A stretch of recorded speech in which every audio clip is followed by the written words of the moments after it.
struggling to swim. I have a brain hemorrhage. I have to walk straight. 7 years I patient is not so frustrating. Good girl. There was that whole period of trying to get back what we had. Jo with her career and me just trying to find that happy life again. You have a good day. I think we turned a corner at some stage and we decided we were going to have another child. We went from the old normal to what's the new normal and how can life be the best we can make it.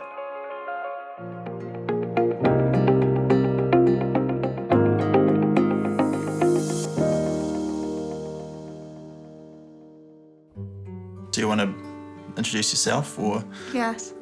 I am... No. Oh, sorry. You do. Yeah. You go. Do what you can.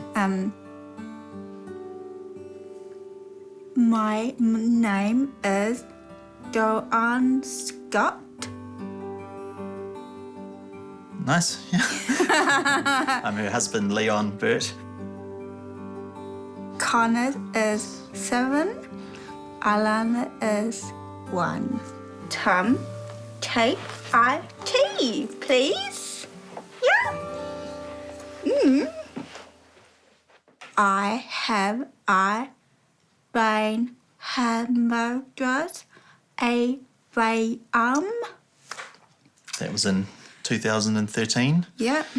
In July 2013. So Yeah. we're nearly, how many years past it? 7 years, yeah. nearly 7 Yeah. years. And it's been quite an interesting journey over that time. I've been through some difficult times with mental health as well. There's been a lot of impact on the whole family, really. Alana, come here. Want to go to Mama? Yeah?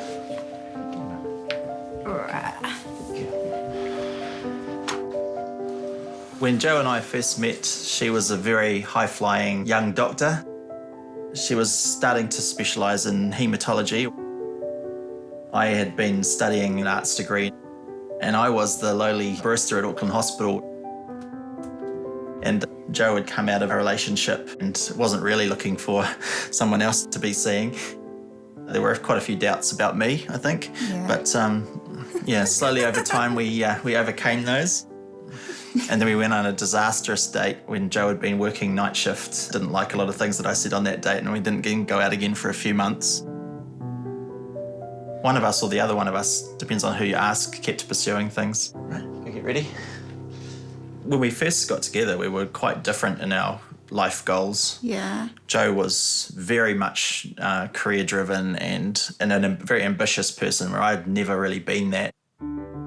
I've always been someone who's happy to sort of go with the flow of life. All right, I'm off. Bye. Bye, Danny. I became a teacher shortly after that because there was an ultimatum about continuing to make coffee for her and her colleagues. Books. Yeah, we had a love of books, didn't we? Yeah. We were very equally matched intellectually. And we got married in, 2011? We always knew that Jo's career was going to be the focal point to some extent of our family, and I was very happy being the man behind a great woman. And Jo was very driven to have an amazing medical career. Haematology was a really powerful academic challenge. As there is for a lot of female doctors, when is the time to sort of interrupt the progress of your career in order to have children?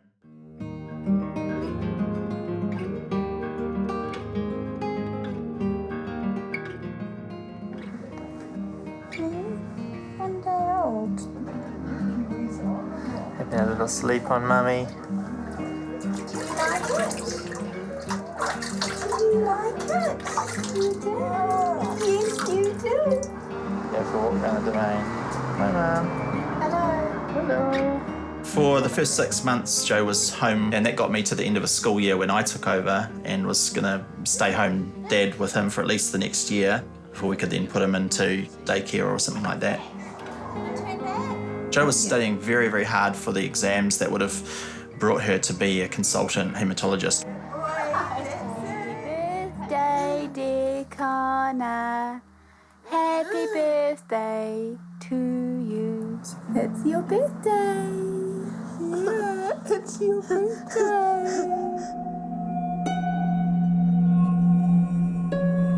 Jo was at work and I got a call from one of Jo's colleagues that something had happened with her brain and to rush out to Middlemore. I got there and I was told that it was a cerebral hemorrhage. And at that stage, they said there's about a 50% chance that she'll even make it to surgery, so sort of prepare yourself for the worst. The surgeons told me that they were going to do a craniotomy, which is relieving the pressure on the brain. They could see the AVM, arteriovenous malformation. Usually with the swelling that they wouldn't be able to access the AVM. However, because the process had been so fast, the brain hadn't swelled up as much as it probably would have. What do you remember of when the hemorrhage happened? Oh, yeah. Yeah.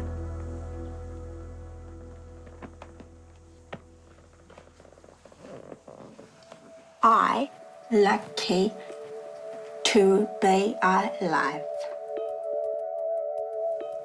I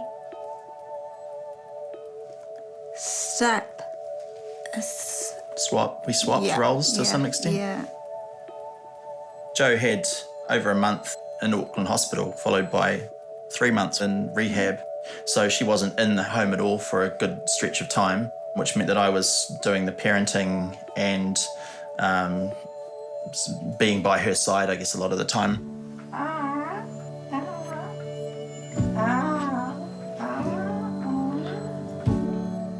Every day with Connor, I'd take him over to see her in rehab or in hospital. But then 6 months after that, I had to go back to work. And Jo became the sort of stay-home parent, but Jo wasn't really able to do a lot at that stage. And epilepsy kicked in at 6 months post-cerebral hemorrhage as well. So we were really scared all of a sudden that Jo was going to be at home with Connor and likely to have fits. Buddy. We put him into daycare full-time, but Jo used to go up there with him, so she still got to do a lot of the mothering things. Have a good day. Bye. I took on more than half. But your career, I guess, at that point was completely in the background. We couldn't even think about it at that point, eh? Yeah. It was hard. I would like to walk again. The first 6 months, though, it was all about getting well. Yes, right? But I have to start again. Sit again. No, I have to start again. Start again. Yes.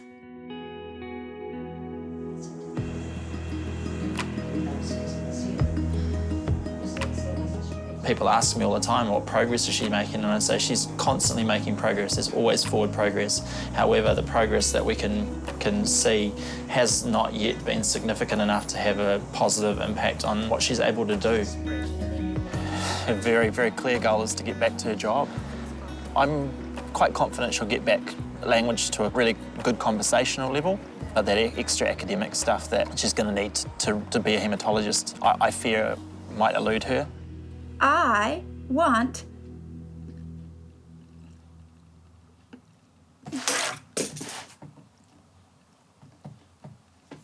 speaks. Yeah. I want speaks. Yeah. Yeah. So just everything back. Yeah. Go. To. Yeah. Leap. It's close. Sleep. Now. Kana. Great. Yeah. She knows exactly what she wants to say. However, to be able to turn that into words, there are a couple of major blocks. The first one is apraxia, which is her mind being able to control her mouth to make the sound she wants to make. Good. The other thing that happens is aphasia, which is a sort of jumbling up of the signals as they come through what was the speech centre, like someone with dyslexia where the letters get twisted up and she sort of can't put them into the right order. You can see you on. Yeah.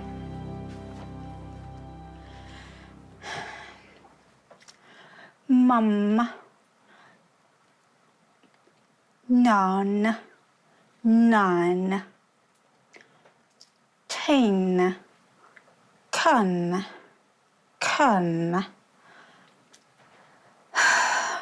None. None. None. Chalk is hard to chart is hard work. Yeah. Do you still get frustrated after? Yeah, I know. Yeah. Yeah. You don't show it too bad. Yeah.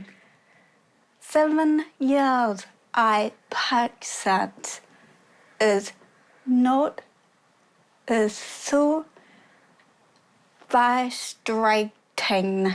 Yeah.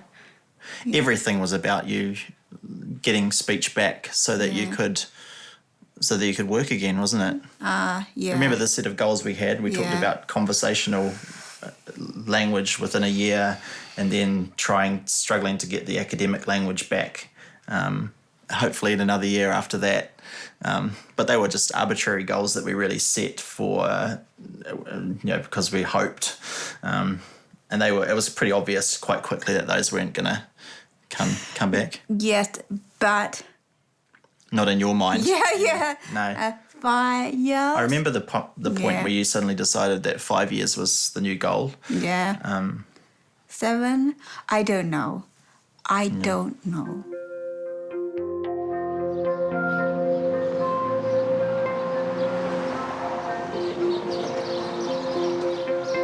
Joe got back into the lab working. So Joe was looking at slides and diagnosing from those. Hi, Joe. Hey. Hi, good to see you. Yeah. She had all the knowledge there to be able to do that, but then had to write Down reports. for a minute. Yeah. How are you finding the writing? Typen. Yes. Typing? Yes. Okay, is typing okay? Or is Yeah, it- fine. And what about some of these long words, complicated phrases? Type Get the phone, yeah? Yes. You use a medical dictionary? Yes. So I was in a constant state of trying to manage both Joe's expectations about what she was going to be able to do work-wise and also make sure that it didn't have too much of an impact when it didn't happen. I was pretty sure that she wasn't going to get back to haematology a long, long time before she was. But I didn't want to stop being supportive of those goals, so I had to continue being supportive and trying to help her as much as possible to get them back, while at the same time kind of trying to protect her psychologically, as well as myself, knowing that it was probably going to come crashing down. We keep saying, well, it might be a bit longer, and keep trying, and what else can we try, and some of those sorts of things. There was a real tension in that for me, for sure, both trying to protect her and encourage her and nurture her. She did it for, must have been 2 years. 2 years Yeah. to some extent. Yeah. And it wasn't improving, and they were very patient and very helpful. Yeah. We realised we were going to have to pull the plug on it. Yeah. It was fine. Yeah. Yeah, we felt like you'd had a good shot at it, eh? Yeah. I tried my best. Oh, absolutely. Yeah. No one could ever accuse Jo of not giving everything she had to try and get back that the haematological career. But is gone.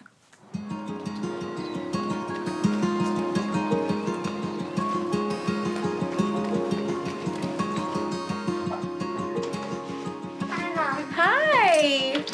What happened today? Boring day. Yeah. I was bored today. Ah. What? What happened? Because I couldn't go outside. Oh, raining. Yeah. Yeah. Oh, yeah? I think my mum is amazing. I don't matter if anybody has disabilities or anything that makes them different. They should all care the same. Yes. Ooh. What is it? A firework. Ooh. Joe's cerebral hemorrhage didn't just change her completely, it changed me completely as well. And I had these really strong goals of protecting Connor and supporting Joe. And I think that lasted probably about a year and a half. Even though I was physically tired, I sort of had the ability to keep going. And for me, psychologically, that started to manifest in some pretty unhealthy ways. I kind of crashed. I found it pretty hard to keep pushing. Hey, buddy. All right. It coincided with when Connor was about 2.5. The terrible twos were in full force. I really started to crumble at about that point. Doing typical child things made it difficult to change him. He was problematic at night time, and I started to really struggle with coping. It all came tumbling down for me. I pretty quickly slipped into a form of depression that I wouldn't have ever expected of myself.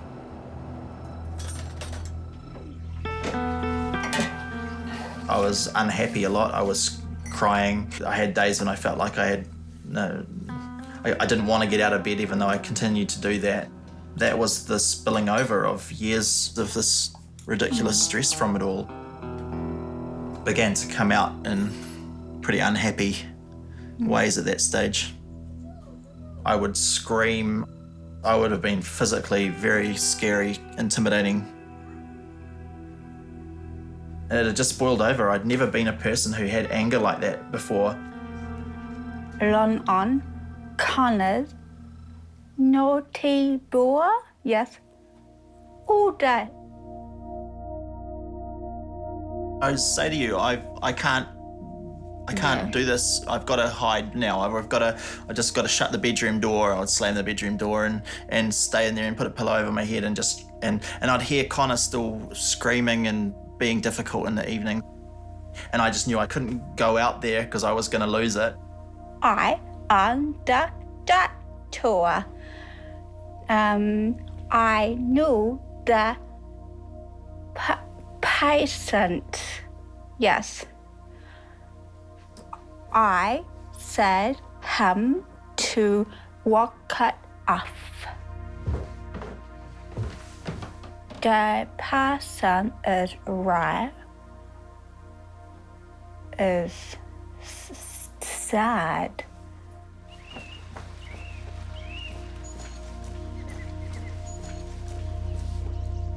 There were some times during that period where I thought if I left, some of the strain wouldn't be on me in the same way, and maybe I could be a better father.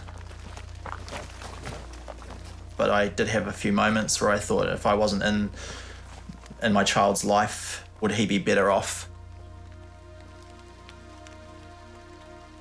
You always used to just say to me in this quite helpless way, I love you. I felt like even when I was at my worst, you never wavered in telling me that.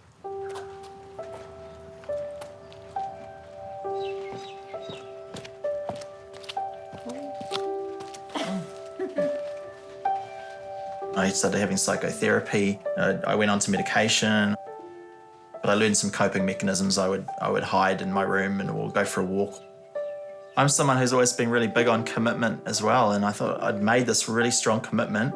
And once I was on antidepressants, I felt like I could keep going and handle it. Maybe it settled down a little bit. Plus, by the time Connor was about 4, he started to get a bit easier to manage, which helped, didn't it? Yeah. It's been about a week since they introduced these candygrams, and I'm getting a little concerned I haven't gotten one yet.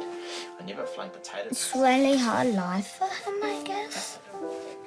He's probably having a struggling, frustrating life. And that makes me sad sometimes. I watched the Slurples a few times, but I had no idea what was going on. There's some ups and there's some downs. Didn't I sometimes do board games, And you watch the show, he gets frustrated. trampoline and other stuff? He'll eat a crust of pizza out of the trash can if you give him a quarter. Woohoo! Connor, do you want Weet-Bix or porridge this morning? Porridge, please. Alana's too, yeah. Oh yeah, I'll make Weet-Bix for Alana. I used to want my life back, but it's gone. But I want to have another baby. Yeah. I think I wasn't psychologically strong enough to kind of deal with supporting another human being. So Joe desperately wanted to do that, but it took me a few years to feel like I could handle it. Really. No. It was a little bit. It wasn't once you kind of Yes. completely gone. abandoned Yeah. you realised that Yeah. you weren't going to be able to do the haematology. We Yeah. started thinking about it more seriously, didn't we? Yeah. When we decided we wanted to have another baby, I had already approached our GP just to make sure that it wasn't going to have an effect on her brain. I needed that to feel secure, and then that I wasn't going to lose my wife by trying to have another baby. We accessed a lot of services with a high-risk pregnancy unit Yes. at Auckland that made the pregnancy so easy. But we had lots of scans, and we were, I guess, with the high-risk pregnancy unit, we were having constant ability to kind of have scans and things, weren't we? Yeah. There's no perfect timing for things, and that some of the things I was worried about, especially with having Alana, I was completely wrong about, and yeah, some of my fears were completely unfounded.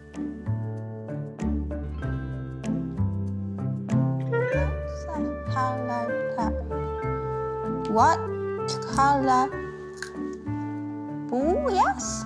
Yeah. Once we realised that Joe's inability to speak wasn't going to stop us having a good family and a great life in different ways, we could kind of get on with it a little bit more. Alana doesn't know any different, is she? Alana's speech development has been slower than Connor's was at a similar age, but that could just be one child to the next. But she loves her mum. She loves you so much. Connor and Alana is great. Being a parent? Yeah. Connor's helps me. Alana's and Connor's shops. Helps you in shops and things? Yeah. Her speech has gone a bit wonky. I sometimes have to translate because I'm the best person that understands her in the whole entire world.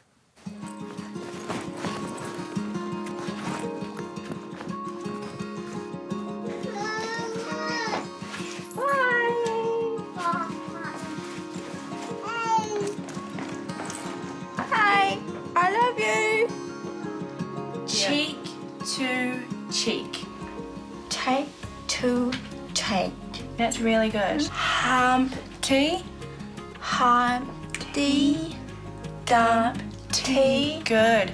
Sat on the wall. We're the Masters of Speech Language Therapy program at the University of Auckland.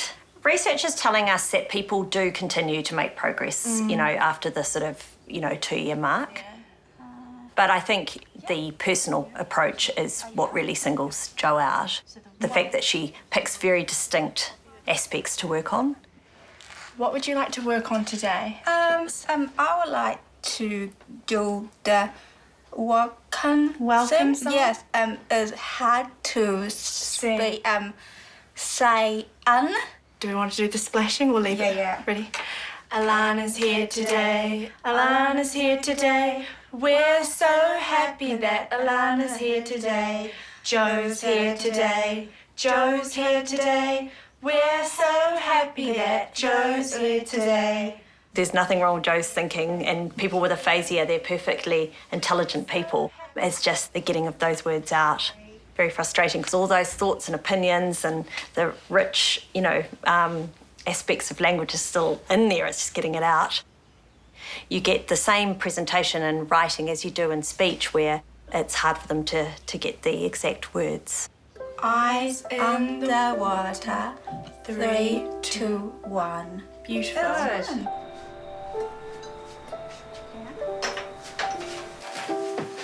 Thanks, JJ. No, don't take it out of the air. Salana said is 6 months. Yeah, she hasn't heard you doing that well in 6 speech Yeah, nuances. yeah. Yeah, you've been great today. Yeah, Do you know why? I don't know. No, not sure. Because I heard you say when you were talking about Lana before and you said ringmaster, and I was like, where does that word come from? It's not one you practiced, it just came out. Yeah. Do you think you're less embarrassed? Like, do you No. ever think it was embarrassing? Or No. You're still embarrassed? You No. Oh, you never felt embarrassed by it? No. It's not your fault? Yeah. Yeah. Yes. Yeah, right. Yeah. It's funny because I'm not embarrassed about the depression stuff either. I think it just own them, eh? I don't have dysmorphia. You still don't see a disability. AVM is lucky. You're AVM, lucky to be alive. Yeah.